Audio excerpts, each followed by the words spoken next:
นี่เนาะพี่น้องเพิ่นว่าความรักของพ่อยิ่งใหญ่กว่าภูเขา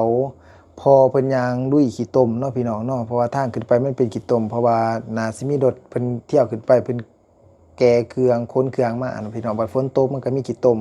แต่มีขี้ตมจนเพียงหัวเข่าปานใดพ่อก็ย่างลุยไปเพื่อไปรอคอยหรือว่ารอท่าพี่น้องรอท่าลูกเนาะผู้ที่ว่าติดอยู่ในถ้ำทั้งสองคนน่าสิเป็นผู้หนึงที่เป็นลูกเพิ่นเนาะผู้หนึงที่ว่าเป็นลูกเพิ่นเสื้อสีส้มๆพี่น้อง เป็นลูกเพิ่นเพราะว่าพ่อก็ยังบ่รอคอยความหวังของพ่อสิโดนนานปานใดก็ตามแต่ว่าก็ยังมาท่าตอนนี้นี่อยู่ปากถ้ำเนาะพี่น้องเนาะบ่มีผู้ใดแล้วมีตั้งแต่ผู้หญิง2คนที่ว่าอุ้มลูกไปรอท่าผัวแล้วก็พ่อก็พ่อของผู้ชายที่ว่าติดอยู่ในถ้ำนั่นที่ว่าย่างลุยขี้ตมลุยขี้โคลนไปพี่น้องลุยโคลนตมไปฮอดหน้าถ้ำแล้วก็นั่งรอท่ารอปาฏิหาริย์ว่าลูก สิกลับมาเพราะว่าตอนช่วงนี้ก็แม่นเพิ่นว่า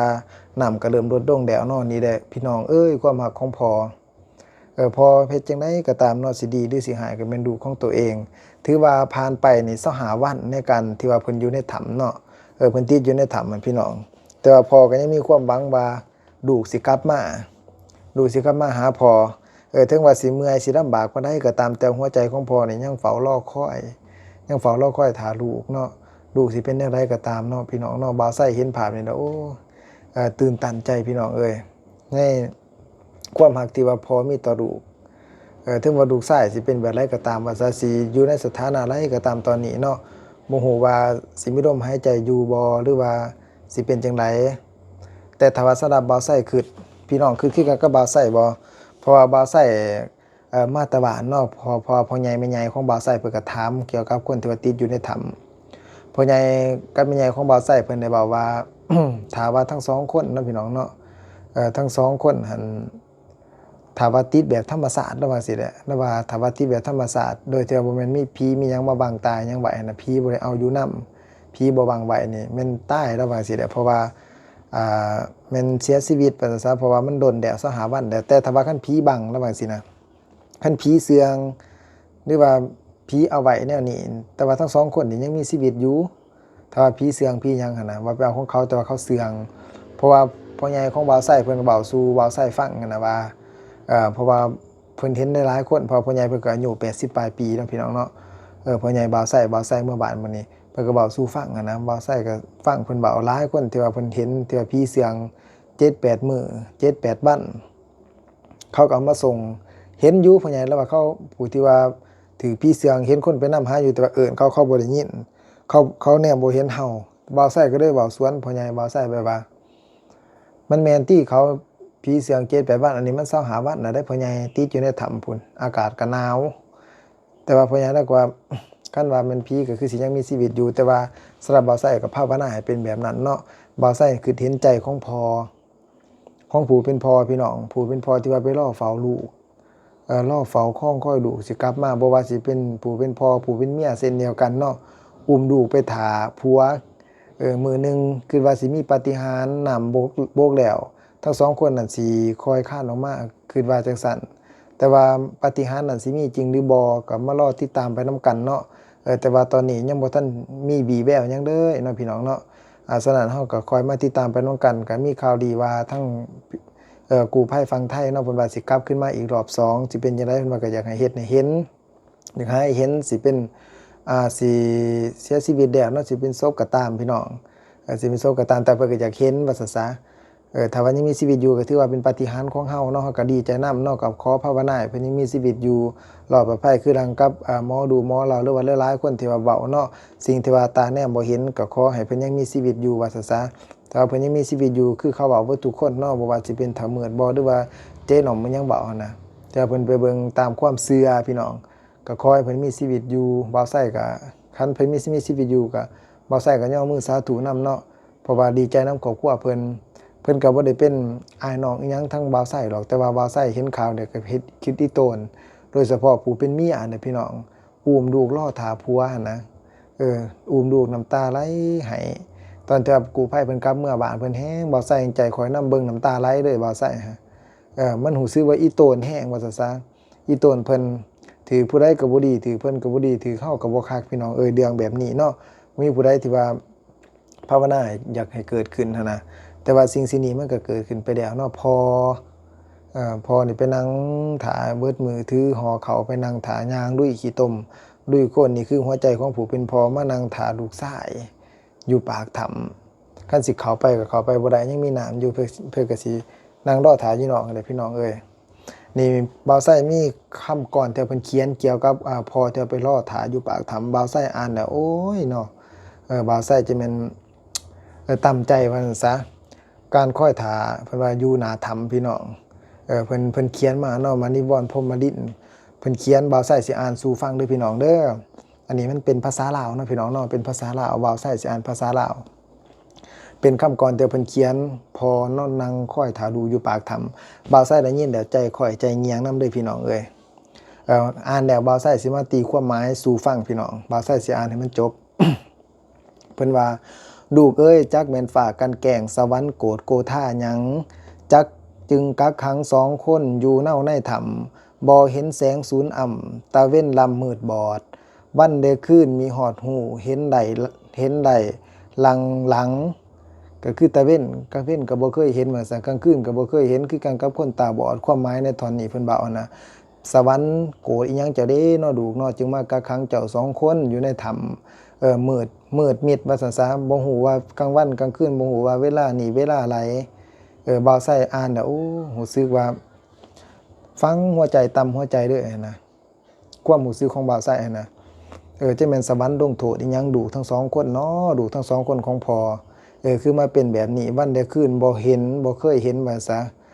บ่เคยเห็นหลังที่ผ่านมาก็คือที่ผ่านมาตั้งแต่ข้าวบ่ทันได้ไปเข้าถ้ำแต่ว่าตอนนี้20ปลายวัน25วันแล้วพี่น้อง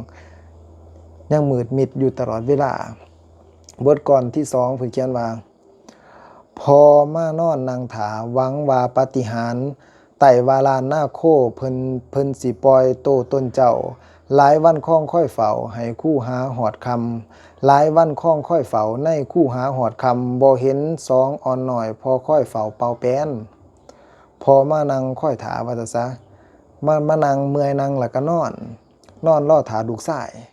อยู่ที่ถ้ำนั่นแหละอยู่ที่ปากถ้ำนั่นแหละมันสิเป็นบอนหินดังที่บ่าวไส้เอาหูภาพขึ้นเนาะเพิ่นก็สินั่งถาเมื่อยนั่งก็นั่งสูบยาก็นั่งถาเมื่อยนั่งแล้วก็นอนหวังว่าปาฏิหาริย์สิมีจริงหั่นนะ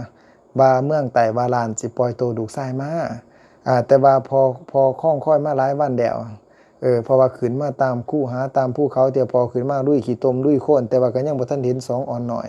พอค่อยถากับเป่าแป้นคือคอยแล้วไม่เห็นวีแววทั้ง2 คนกลับมาเป่าแป้นก็คือว่างเป่าบ่เห็นอีหยังกลับคืนมาเลยพี่น้องเอ้ยบัดนี้หัวใจเป็นห่วงแหนนน้ำตาลังลิ้นตกอกสิเพ่พังม่อนหมอดซี่วังน้ำหมอดซี่วังน้ำหน่อยพุ่นน่ะอกสิเพ่พังม่อนหมอดซี่วังน้ำหน่อยเสียแห้งค่อยขึ้นบ้านเมืองบาลานเพิ่นจำจองบุญพอป้องหอหุ่มกวมกังก่อบ่ไหวดูกเอ้ยหัวใจพอหันสิเพ่พังมางแล้วว่าซะหัวใจผู้ที่ว่าเป็นพอมานั่งค่อยถาลูกพี่น้องน้ำตาลังลิ้นไหลว่าซะหัวอกสิเพ่สิแตกมางก็ย้อนว่าคืดน้ำดูกหน่อยทั้ง2 คนคืดน้ำดูกชายที่ว่าอยู่ในถ้ำหั่นแหละพอคือว่านี่เสียแห้งค่อยขึ้นบ้านเมืองบาลานเพิ่นจำจองก็คือความหมายของพ่อเพิ่นเว้าว่าพอสิมาคล้องค่อยเอาลูกกันกลับคืนเมื่อบ้านแต่ว่าถือเมืองบาลานก็คือพญานาคว่าซะอยู่ที่เมืองบาลานเพิ่นจำจองเพิ่นจับเอาลูกไว้ขังไว้อยู่ในถ้ำบุญพอนี่เฮ็ดมาปานใดก็ตามเนาะเพิ่นว่ากวมกังลูกก็บ่ไหวแล้วน่าสิเป็นหยังจึงว่ากวมกังลูกบ่ไหวเพราะว่าบุญพอนี่สร้างมาหลายปานใดก็ตามสำหรับบ่าวไส้คิดเด้อ บ่าวไส้คิดเนาะว่าบ่ฮู้ว่าสิเป็นคือหลังบ่าวไส้คิดหรือบ่ถ้าว่าบ่าวไส้ตีความหมายในบทนี้บ่ถือบ่าวไส้ก็ขออภัยนำเนาะข้อกวีที่เพิ่นแต่งมาแล้วก็พี่น้องที่ฟังบ่าวไส้อยู่นี้บุญพ่อป้องห่อหุ่มเพิ่นว่าบุญพ่อป้องห่อหุ่มกวมกังก็บ่ไหวดูเอ้ยบุญพรสิเฮ็ดมาหลายปานใดให้น้ำให้น้ำกระทำบุญสร้างน้ำกระทำบุญมาหลายปานใดก็ตามสำหรับบ่าวไส้คิดได้พี่น้องให้ท่านมาหลายปานใดก็ตามบุญที่ว่าสั่งสมมาแต่ศาสตร์ก่อนจนถึงปัจจุบันพอสิสั่งสมมาแต่ว่าก็กวมกังดูบ่ไหวเพราะว่าสิ่งที่ว่ามันเกิดขึ้นกับลูกมันอาจจะเป็นแห่งกรรมของลูก เพราะว่ากรรมคือการกระทำกรรมที่ว่าเฮาเฮ็ดมาแต่ศาสตร์ปางก่อนสิ่งที่ว่าเฮาแนมบ่เห็นพอเพิ่นก็แนมบ่เห็นบ่าวไส้คิดว่าจังได๋ก็สิผู้ใดสิบุญมาเนาะก็มาไถ่บาปให้กันบ่ได้เพราะว่ากรรมมันเป็นของไผของมันกรรมคือการกระทำแบบหลายๆแบบนั้นเนาะผลของกรรมเวลาเฮาทำดีในมื้อนี้เนาะหรือว่าเฮาเฮ็ดดีในมื้อนี้มื้อต่อไปแม่นบ่ล่ะผลของการทำดีก็คือชีวิตเฮาก็สิเจริญชีวิตเฮาก็สิดีถ้าว่าเฮาเฮ็ดบ่ดีมาแต่ศาสตร์ปางก่อนเนาะถ้าว่าเฮาเกิดมาในศาสตร์นี้ชีวิตเฮาก็สิบ่ดีว่าซะเอิ้นว่าผลของกรรมมาส่งผลเฮ็ดให้เฮาตกทุกข์ได้ยากบ่เฮ็ดให้เฮามีเพศมีภัยถ้าว่าเฮาเฮ็ดกรรมมาไว้นะบางเทื่อเฮาเฮ็ดกรรมมาแห้งของกรรมบ่มีผู้ใดสู้ได้ว่าซะกรรมใดแห้งใดในโลกเสมอด้วยแห้งกรรมบ่มีพระพุทธเจ้าเพิ่นก็ว่ากรรมมุนาวัตติโลโกนะสัตว์โลกย่อมเป็นไปตามกรรมแม่นบุญพอสิเฮ็ดมาปานใดก็ตามแม่นกวมหุมลูก2คนบ่หลายหรอกเพราะมันเป็นแห่งกรรมของลูกแต่ว่าพ่อนี่ก็ยังมีความหวังความรักของพ่อบ่มีวันที่ว่าสิสิ้นไปทางใดว่าศาสนาบาไซคือตีความหมายออกมาแบบนี้ว่าตอนสุดท้ายเมื่อบุญของพ่อบ่มีเมื่อบุญของพ่อซอยลูกบ่ไหลถึงมีก็แต่ว่าก็ซอยบ่ได้ยอมนั้นเป็นกรรมของเพิ่นพ่อก็ได้เลยวิ่งบ่อนขอพ่อนำเทพพญาลาสิ่งศักดิ์สิทธิ์นี่พ่อจึงว่าสาธุขอย่อสาธุขอย่อมือยกไหวบ่อนเทพพญาลาถึงอินท่าถึงบนบอนสวรรค์สูงสั่นขั้นมีบุญสู้คำนุนนำซอยดูกแหนให้2แอออนขึ้นคืนห้องหอดเฮือนแน่ถอนโอ้ยบ่าวไส้ได้ยินคำนี้บ่าวไส้แบบมันกินใจแล้วก็ฟังแล้วคนคิงดูกันนะบุญพอบ่หลายแต่พอนี่ขอยกมือไหวเด้ออ่อนบ่อนน้ำเทพบุตรเทวราวัตสาอยู่เทิงสันฟ้าพระอินทร์พรหมอยู่เทิงสันฟ้าผู้ที่ว่าอยู่เทิงสันฟ้าอยู่สวรรค์อันสูงส่งพอว่าจินะขั้นมีบุญสู้คำสู้นุนซอยลูกในถอนขอวิงบ่อนบุญคุณนำเทพบุตรเทวราสิ่งศักดิ์สิทธิ์ที่ว่าสถิตอยู่นำไสก็ตามนอกขออ่อนขอย่อมาศาขอให้2อ่อนหน่อยของข่อยที่ว่าติดอยู่ในถ้ำเพิ่นว่าให้2แออ่อนขึ้นให้2แออ่อนขึ้นก็คือขึ้นออกมาจากถ้ำมาแหละคืนห้องฮอดเฮือนแน่ถอนให้กลับคืนเมื่อบ้านเมื่อหาครอบครัวเมื่อกอดดูกอดเต่าของตัวเองว่าซะเมื่อหาเมียตอนนี้ก็คือเมียทุกข์ใจแห้งคิดฮอดผัวพ่อก็มีแต่ว่าขอยกมือไหวเดี๋ยวขอยกย่อมือไหวเทพพระพุทธเทพพลาว่าซะเทวดาอยู่สันใดก็ตามเนาะที่ว่ามีฤทธิ์มีเดชแนมเห็นความทุกข์ของเพิ่นที่ว่าเพิ่นมีอยู่ตอนนี้ว่าสิเป็นพ่อหรือว่าเป็นลูกสาวเนาะพี่น้องเนาะที่ว่าค่อยท่าสามีมานะแต่ว่าก็ยังบ่ทันเห็นกลับมาเพราะว่ามื้อนี้ก็ถือว่าผ่านไป25วันนะพี่น้องในการที่เพิ่นติดอยู่ในถ้ำติดอยู่ในถ้ำพระเจ้าเพิ่นเอิ้นว่าถ้ำพระเจ้าเนาะหวานพันไส้เมืองหลองแจงแข้งไส้สมบูรณ์มื้อนี้เนาะถือว่ากล่าวก็สู่วันที่13พี่น้องที่ว่าบ่าวไส้เว้าอยู่นี่เนาะวันที่13เดือน6 2026พี่น้องถือว่าเพิ่นติดถ้ำมานี่เนาะทั้ง2คนเนี่ยก็ได้ละ25วันเดิมแต่วันที่20เนาะวันที่20เป็นต้นมาจนฮอดนี้ถือว่าล้นเติบเนาะสำหรับบ่าวไส้แต่ว่าสิเป็นจังไดก็ตามเนาะถ้าว่าก็คือว่าใส่เบาเนี่ยผู้ที่ว่าเป็นพ่อเนาะขอวิงวอนเบิดทุกสิ่งทุกอย่างตอนนี้ลูกน้อยของข่อยนี่นะคือกันกับคนตามืดบอดแนมไปทางใดก็บ่เห็นมืดไปเบิดเพราะว่าอยู่ในถ้ำพ่อก็มานอนคอยเฝ้าเบิดจากนอนแล้วก็นั่งเมื่อยนั่งแล้วก็นอนท่าจนค่ำบ่เห็นดูกลับขึ้นมาก็กลับลงมาเขา